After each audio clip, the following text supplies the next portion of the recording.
Welcome to My Teacher's Box. Today, we are going to look at the PDF Organizer. Let's get started. Inside the PDF Organizer, it's first going to ask you to choose the PDF that you want to organize. In my case, I have a test that I want to use and print for my learners. My test is in portrait mode. Once your PDF is loaded, you'll see that inside the PDF Organizer, you can fully manage and organize your document. You can individually delete a page, download a single page, or move a page to a completely new position.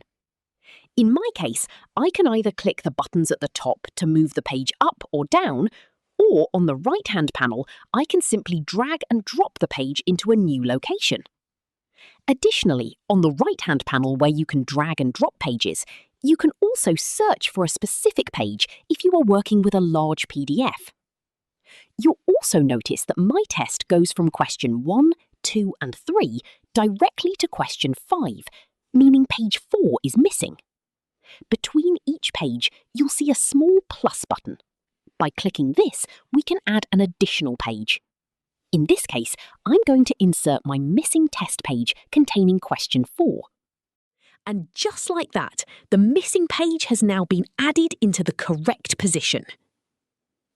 Now, I completely forgot to add page numbers. At the top right, you'll see a Page Numbers button. By clicking this, we can automatically add page numbers to the PDF. I personally like the format page 1 of 3. The font and size already look fine, but you can also customize them if you'd like. You can change the position of the page numbers, whether they appear on the left, centre or right side of the page. You can also choose on which page the numbering should start, as well as what number it should begin from. Once you're happy with everything, click Apply. I can now download my PDF. I can either combine all the pages into one complete PDF, or I can choose to separate each page into individual files. I'm going to combine all the pages and keep them together. Additionally, I can download the document as normal A4 pages, or place 2 A5 pages onto one A4 sheet for printing. I'm going to keep mine as A4.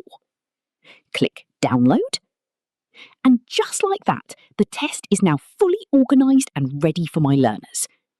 Thank you for watching this tutorial on the PDF Organizer in My Teacher's Box, and I'll see you in the next tutorial.